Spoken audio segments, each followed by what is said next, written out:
capitalism is going to get us all. I'm telling you. So LeBron James, Nike are releasing or unveiling today that they're releasing a shoe to commemorate the life of Dr. Martin Luther King by having a colorway that is taken from the Lorraine Motel, the place where Dr. Martin Luther King was assassinated in Memphis, Tennessee, and slapping it on a Nike shoe and selling it for $210. Also on the shoe is a commemoration of LeBron James scoring 51 points in Memphis, because that moment in American history deserves to be on the same space as the assassination of Dr. Martin Luther King. This is David Dennis Jr. of ESPN. He is less than pleased with LeBron James and Nike because of a shoe King James wore to commemorate Martin Luther King Jr. Day with these sneakers that will be released to the public February 5th for over $200. Look, there are so many other places that you can take colorways from to honor Dr. King. You can take places from Atlanta,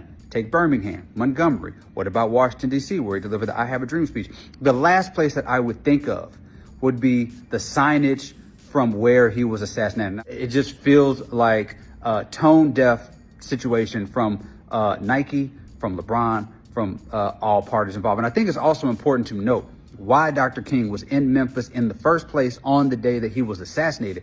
He was there for the rights of sanitation workers, union workers, for their livelihood and their well-being, and to honor that by creating a shoe that is made from people who are suffering from unjust labor laws and are forced to make these shoes is not really the way to go.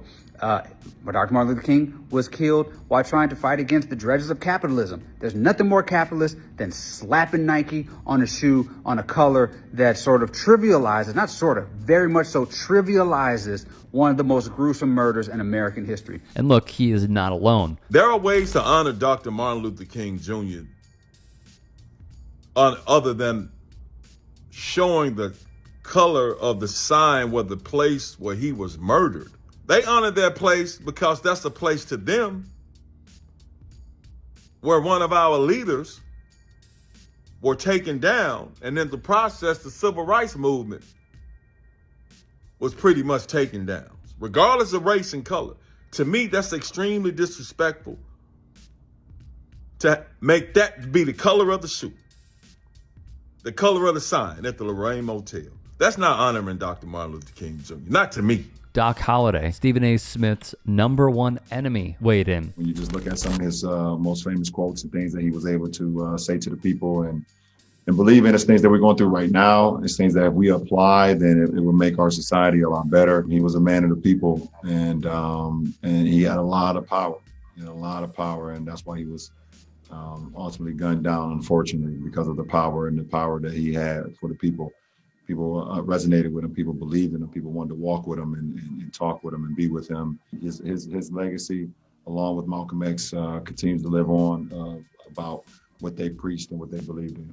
To so many, the shoes missed the mark. Jason Jones of The Athletic wrote, "Excuse me? A shoe commemorating where King was assassinated? Instead of something celebrating King's life, let's have a reminder of where his life ended? As far as tributes to King, this is as big of a miss that I've seen. Some things are meant to be memorialized, not monetized." Photographer Randy Singleton would ask, who is this shoe for? Out of all the things to relate back to Dr. King, the motel where his life was taken as inspiration for the shoe is outrageous. Now, some claim Nike was working with the National Civil Rights Museum. It is important to note, Russ Wigington, the president of the museum, disputes that. We certainly don't mind people recognizing and appreciating the work that we do and what happened here. But we have not been a part of any aspect of that, of the sneaker coming out. More from Jones. If I wanted a shoe about New York City, I wouldn't want one inspired by the Audubon Ballroom where Malcolm X was killed. I don't want a shoe inspired by where anyone I admire died. Twitter user Natalie saw David Dennis Jr.'s video and messaged above it, "The responses to this video is what happens when you don't know your own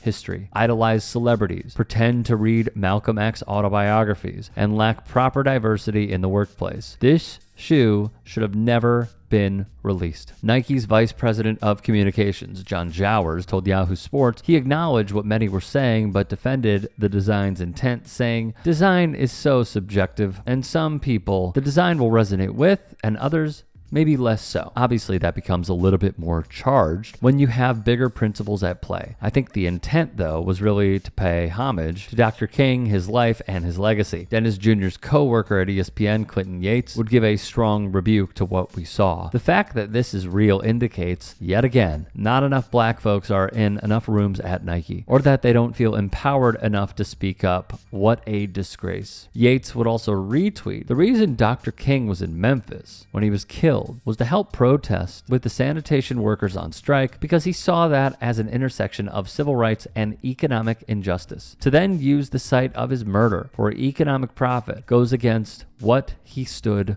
for. So, I understand.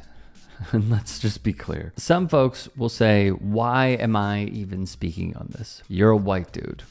What do you care about this? And what I would say to that is valid. If that's how you want to feel, go for it. This is the intersection of sports and politics in a nutshell. And I've seen a lot of these campaigns, and I have seen how some companies have really gone for it and succeeded, and others have just fallen by the wayside, have somewhat of a soft approach on this. When I saw this, I also didn't think it was real because there are so many, and I'm sure you know this as well when you're glancing any timeline online, that because there is a graphic with an athlete or a celebrity and it has some catchy title and, it could be, photoshopped to a certain extent. That was my thought process when I saw this. And then it took very little digging to realize, oh no, it's real. And then once I realized it was real, that is when I immediately thought, if that were me, I think there were better ways. I think there were better ways to honor the legacy of somebody than going back to the scene of the crime. Like, there is significance and symbolism, but this is the wrong way to do it. It just feels like it's the wrong way to do it. And considering what we've seen from LeBron over the past few years, a guy that I